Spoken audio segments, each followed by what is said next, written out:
शेतकरी आपल्या शेतात नेहमीच नवनवीन प्रयोग करत असतो. सोलापूर जिल्ह्यातील मोहोळ तालुक्यातील शेतकरी विष्णू तुकाराम ननवरे यांनी वयाच्या 78व्या वर्षी आपल्या शेतात अनोखा प्रयोग करत बुटक्या नारळाच्या लागवडीद्वारे कमी खर्चात जास्त उत्पन्न मिळवण्याचा यशस्वी प्रयोग केला आहे.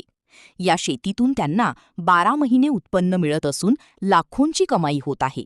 विष्णू तुकाराम ननवरे, तालुका मोहोळ, जिल्हा सोलापूर. मी नारळाची शहाळ ग्रीन डॉर्फ जातीची निवड केली आहे आणि ती 15 बाय 15 लागण केली असून आंतरपीक मी 2 वर्षे घेतलेलं आहे.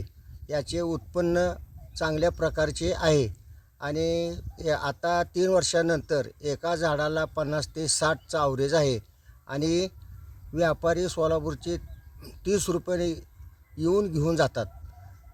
आणि आता पाण्याचे नियोजन ड्रिपवर चालू आहे.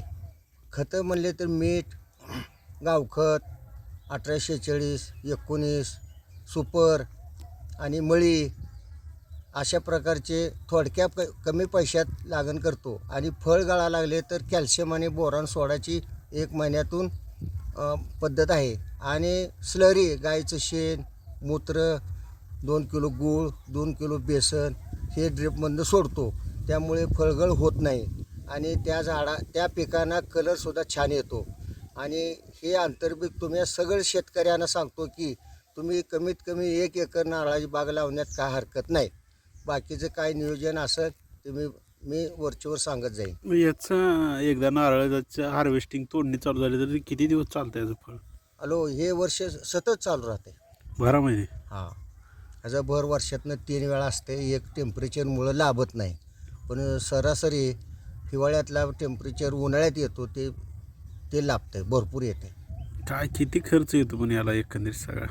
एकंदरीत पहिला खर्च म्हणजे पहिल्यांदाच खर्च, दुसऱ्यांदा आंतरपीक तर येतेच.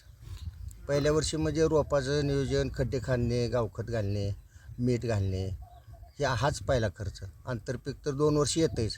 3ऱ्या वर्षानंतर पीक चालू होतं. काय किती मग फायदा होतो यातून?